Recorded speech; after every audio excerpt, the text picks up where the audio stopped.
महाकुंभ में बुर्का वाली महिला दुकान चला रही थी। साधुओं ने उसके साथ क्या किया? बुर्का उतारते ही साधु क्यों हुए बेहोश?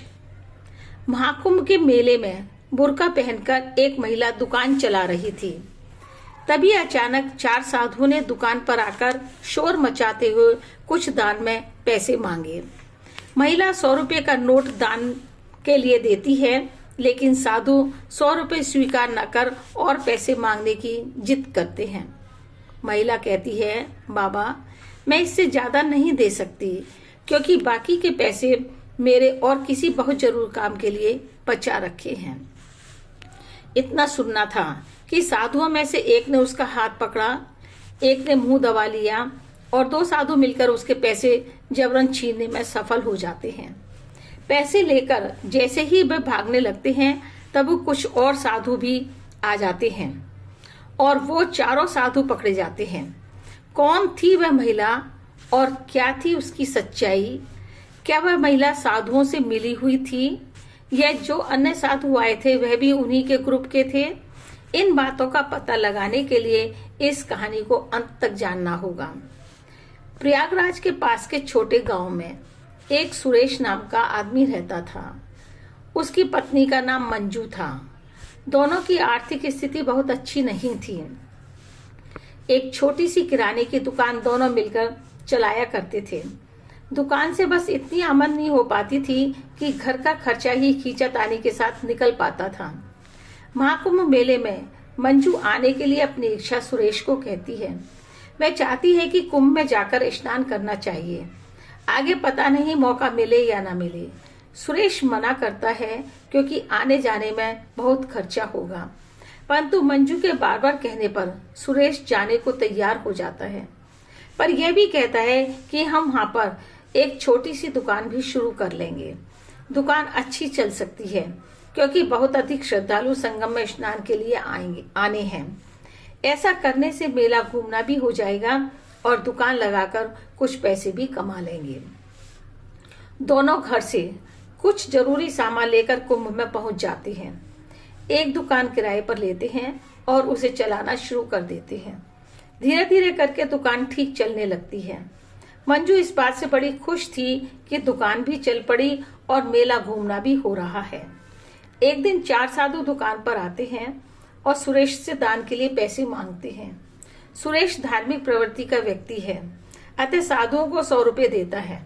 लेकिन साधु कहते हैं, बच्चे इतने कम पैसे दान में दे रहे हो, इतने बड़े कुंभ में दुकान चला रहे हो, खूब पैसा कमा रहे हो, तो दान भी तो कुछ ज्यादा करो। भगवान तुम्हारा कल्याण करेंगे, इसलिए कुछ ज्यादा पैसे दो। सुरेश ने हाथ जोड़कर कहा, बाबा मैं इससे ज्यादा नहीं दे पाऊंगा। परंतु साधु ज्यादा लेने के लिए लगातार जिद करते रहते हैं। उनकी जिद देखकर सुरेश और मंजू सोचते हैं कि दाल में कुछ काला है, वरना कोई भी साधु इतनी ज्यादा जिद नहीं करता है। अब साधु जबरदस्ती मंजू से पैसे छीनने की कोशिश करते हैं। बाकी के साधु भी इस काम में उस साधु की मदद करते हैं। ये चारों साधु इसी प्रकार का काम करते थे। मंजू कुंभ मेले में बुर्का पहनकर काम करती थी, जिससे भीड़ में आराम से काम कर सके। उन साधुओं को शांत करने के लिए सुरेश अब 100 रुपये के स्थान पर 200 रुपये देता है। उसने अपनी दुकान का सामान लाने के लिए रखे थे। वह प्रतिदिन दुकान पर सामान लाता था और उसको बेचकर जो पैसे बनते थे उससे अगले दिन का सामान लाता था। अतः यह पूंजी उसके लिए बहुत महत्वपूर्ण थी। साधुओं ने उसके पास नोटों की गड्डी देखी, उनके मन में लालच आ गया। बस फिर क्या था, एक साधु ने सुरेश का मुंह पकड़ा, एक ने हाथ पकड़ लिए और 2 साधुओं ने गले में से पैसे निकाले और उसके हाथ से नोटों की गड्डी छीनने में सफल हो गए। सुरेश को धक्का दिया और पैसे लेकर भाग गए। सुरेश को हल्की हल्की चोटें आती हैं, परंतु वह बहुत हैरान था कि ये कैसे साधु थे जो दान में पैसे लेने आए थे लूटपाट करके, और मेरे सारे पैसे लूट कर चले गए। मुझे दाल में काला लग रहा है, क्योंकि सच्चे साधु ऐसा नहीं कर सकते हैं। सुरेश बहुत परेशान था और चुपचाप मुंह लटका करके दुकान पर बैठा हुआ था। थोड़ी देर बाद मंजू सुरेश की पत्नी संगम में स्नान करके तथा वहां की व्यवस्था देखकर आती है। सुरेश को उदास बैठा देखकर पूछती है, क्या हुआ? आप ऐसे क्यों बैठे हैं? क्या किसी ने कुछ कहा है? अब सुरेश मंजू को अपने साथ घटी सारी घटना सिलसिलेवार सुनाता है। साधु पैसे छीनकर ले गए, यह सुनकर मंजू भी बहुत दुखी होती है और दोनों रोना शुरू कर देते हैं। पर मंजू कहती है, हम हिम्मत नहीं हारेंगे। सुरेश कहता है, हमें इस घटना की रिपोर्ट लिखवानी चाहिए। हम पुलिस के पास अपनी शिकायत लेकर जाएंगे। पुलिस साधुओं को ढूंढ सकती है और हमारे पैसे वापस मिल सकते हैं। मंजू कहती है, आप बिल्कुल सही कह रहे हैं, क्योंकि सरकार ने मेले में पुलिस की व्यवस्था अच्छी कर रखी है। पुलिस के पास जाकर उन्होंने अपने साथ घटी घटना को बताया। 4 लोग साधु वेश में मेरी दुकान पर आए और दान मांगने के बहाने मेरे सारे पैसे छीनकर भाग गए। उन्हीं पैसों से मेरी दुकान चलती थी। इन पैसों के अभाव में मैं दुकान नहीं चला पाऊंगा। पुलिस वालों ने उनकी बात ध्यान से नहीं सुनी, बल्कि सुरेश को डांटते हुए बोले, इतने सारे पैसे एक साथ एक जगह पर क्यों रखे? इन साधुओं को पूरे पैसे दिखाने की क्या जरूरत थी? पुलिस का ऐसा व्यवहार देख दोनों और भी ज्यादा दुखी होते हैं। पुलिस भी सहायता करने को तैयार नहीं है। सुरेश ने फिर पुलिस वालों को कहा, सर, हम दूर से आए हैं, इसी उम्मीद से हमारा काम यहाँ पर ठीक चल जाए और 4 पैसे कमाकर कुंभ के बाद अपने गांव लौट जाएंगे। लेकिन बिना आपकी सहायता के अभाव में हमें यहाँ से वापस जाने को मजबूर होना पड़ेगा। नुकसान होगा वो अलग। इतना सुरेश के कहने के बाद पुलिस बोलती है कि यहाँ पर न जाने कितने साधु सन्यासी आए हुए हैं। हम कैसे उन 4 साधुओं को पहचान करें? अतः अब कुछ नहीं हो सकता है। यह सुनकर मंजू और सुरेश थोड़ा निराश हो जाते हैं, परंतु हिम्मत नहीं हारते हैं और आपस में कहते हैं, हम कोशिश करते रहेंगे, शायद सफल हो जाएं, और सोचते हैं कि किसी और की सहायता लेते हैं। वे दोनों वापस लौटकर अपनी दुकान पर जा रहे होते हैं। तभी उनके पास एक लाल बत्ती की गाड़ी रुकती है। उसमें बड़े ऑफिसर बैठे हुए हैं। उनके उतरते ही सभी पुलिस वाले भी सावधान हो जाते हैं और उनको सलाम करते हैं। सुरेश और मंजू को अच्छा मौका मिल गया। उन्होंने सोचा, इन ऑफिसर से हमें अपनी बात करनी चाहिए, शायद यह हमारी मदद कर पाए। दोनों उनके पास पहुंचकर अपनी सारी घटना उनके सामने रखते हैं। वह अधिकारी भी एक गरीब परिवार को बिलोंग करते थे, परंतु अपनी कड़ी मेहनत के कारण आज इतने बड़े ऑफिसर बन गए थे। ऑफिसर ने कहा, आप दोनों चिंता ना करें, आपके नुकसान की भरपाई तो हो जाएगी, लेकिन समस्या यह है कि इतने साधुओं के बीच उन 4 साधुओं को कैसे ढूंढा जाए। इतना कहने के बाद उन्होंने 5,000 रुपए सुरेश को दिए और कहा, अपना काम चलाए रखना। अगर फिर भी कोई परेशानी हो तो तुरंत पुलिस को बता सहायता लेना। सुरेश ने कहा, सर, आपसे पहले हमने पुलिस से ही बात की थी, लेकिन उन लोगों ने हमारी समस्या पर कोई ध्यान नहीं दिया। ऑफिसर ने उस पुलिस वाले को बुलाया जिससे सुरेश ने अपनी बात कही थी। ऑफिसर ने पुलिस कर्मी से पूछा तो वह बोला, सर, इतने सारे साधु आए हुए हैं, उनमें से 4 की पहचान कैसे की जाए? पुलिसकर्मी का जवाब सुनकर अधिकारी को थोड़ी निराशा हुई, लेकिन फिर वह बोले, कोई बात नहीं, अब इस केस को मैं ही खुद लूंगा अपने हाथों में।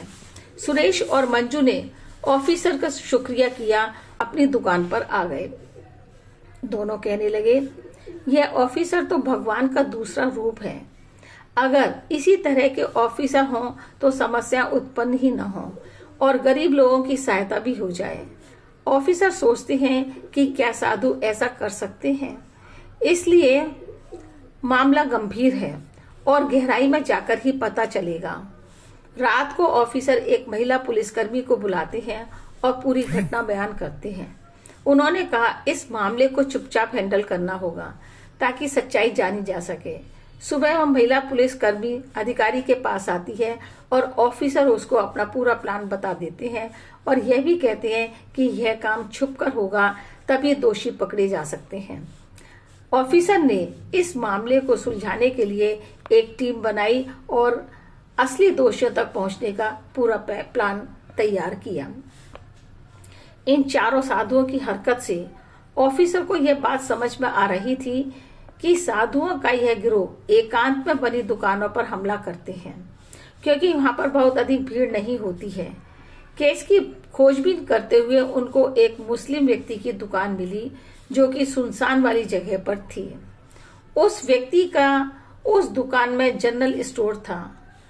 ऑफिसर दुकान मालिक से कहते हैं, आपकी दुकान हमको कुछ दिन के लिए किराए पर चाहिए। आपकी जगह हमारी एक महिला पुलिसकर्मी यहाँ पर काम करेंगी। दुकानदार ने सहमति दे दी। दुकान मुस्लिम व्यक्ति की होने के कारण महिला पुलिसकर्मी को भी मुस्लिम बनाकर बुर्का पहना दिया गया और ये कहा गया कि आपसे यदि कोई पूछता है कि तुम दुकान पर क्यों बैठी हो, अब्बा कहाँ हैं, तो कहना वह घर पर हैं, उनकी तबीयत ठीक नहीं है। अब महिला पुलिसकर्मी बुर्का पहनकर दुकान पर बैठी है। दूसरी तरफ ऑफिसर 15 कमांडोज को साधु वेश में तैयार करवा देते हैं और दुकान से थोड़ी दूर पर खड़े रहने के लिए आदेश दिया जाता है। ऑफिसर ने कहा, दुकान पर ध्यान रखना, लेकिन इस तरह कि किसी को भी संदेह ना हो कि तुम लोग साधु नहीं हो।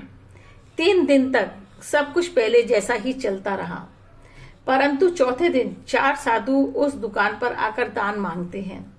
महिला पुलिसकर्मी ने पहले तो मना किया, परंतु साधुओं के बराबर कहने पर उसने पूरे नोटों की गड्डी निकाल 500 का नोट देने का प्रयास किया। गड्डी देखते ही साधुओं का मन मचलने लगा।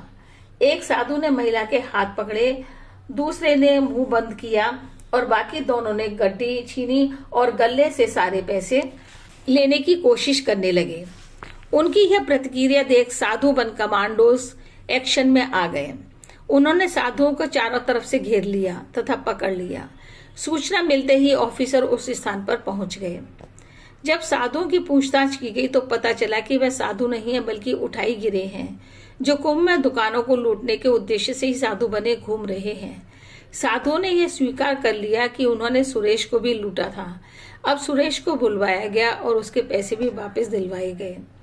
गिरोह को गिरफ्तार करके उनके प्रति कड़े एक्शन लिए गए।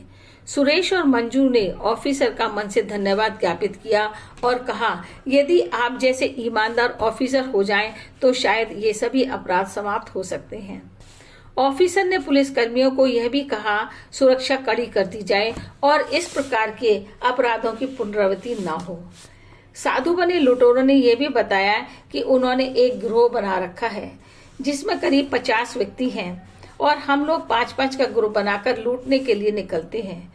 उन बाकी सभी लुटेरों को भी गिरफ्तार कर लिया जाता है। ऐसा करने से कुंभ मेले में लूटपाट की वारदातें बहुत कम हो गईं।